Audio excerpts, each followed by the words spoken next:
Mga kapuso, 72 araw na lang, Pasko na. At kung hanap ay pasyalang swak sa Pasko, na pwede rin para sa papalapit na Halloween, dumayo na sa Marikina, na kumpleto sa rides, shopping at food trip. Saan tayo papasyal? Alamin sa pagtutok ni Katrina Son. Stressed ka ba sa trabaho, pag-aaral at pag-commute sa Kamaynilaan? May lugar na pantanggal stress. Nasa riverbank sa Marikina matatagpuan. Yan ang Christmas saya na walang entrance fee. Ang tropa ni na Jake Quijano, go na dito na mag-unwind. Paskong Pasko kasi ang feels, parang nakakahil pa ng inner child. Okay siya dito para sa mga students. Pasok sa budget. Patok din sa mga pamilya at estudyante. Sobrang saya po. Celebrate po ng birthday niya. Para po pasyal-pasyal po siya.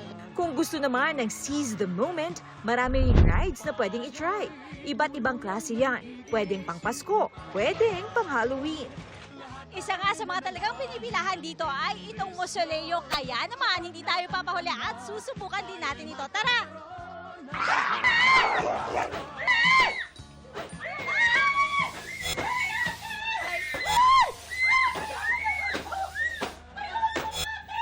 Sobrang dami pong experience na hindi mo maintindihan kasi para po talaga siyang cemetery.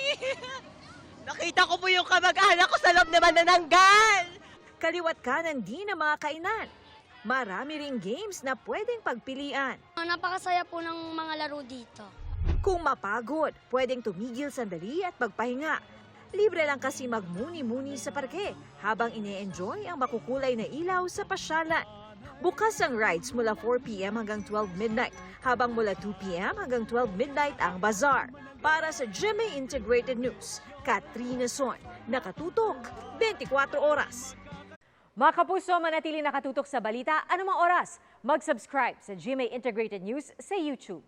At sa mga kapuso abroad, samahan nyo kami sa GMA Pinoy TV at sa www.gmanews.tv.